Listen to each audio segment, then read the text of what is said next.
Dimanche matin, c'est jour de marché à Haut-Villard. Une occasion sympathique d'échanger avec les commerçants de la place et du même coup, faire ses provisions pour la journée. Un autre 10 km et la Romieu est en vue. Thierry Perret, guide touristique, nous y attend.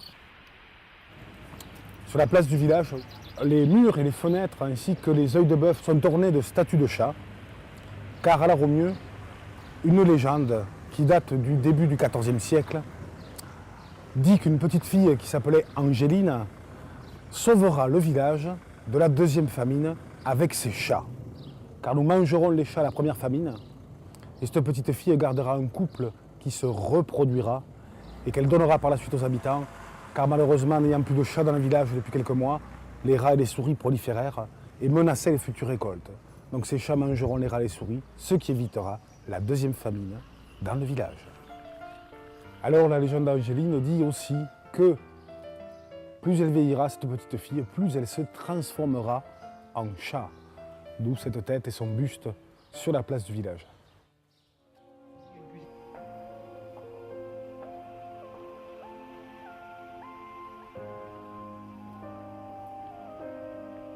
Condom n'a pas été épargné par les guerres de religion. La cathédrale, par contre, aurait échappé à la destruction grâce à la générosité de ses habitants. On dit qu'ils versèrent 10 000 écus d'or au chef de guerre protestant, Montgomery, pour le dissuader de la détruire.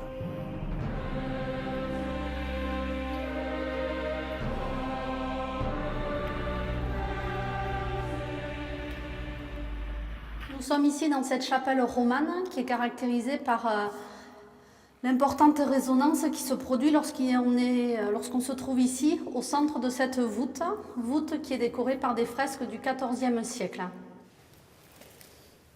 Notre propre voix nous revient de l'ensemble de la voûte et elle tape aussi grâce à l'autel qui est fermé mais creux à l'intérieur.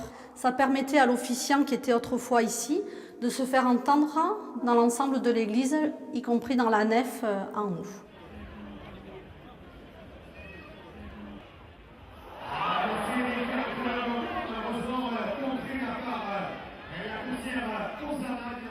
Autre ferveur, profane celle-là, celle des fameuses courses landaises.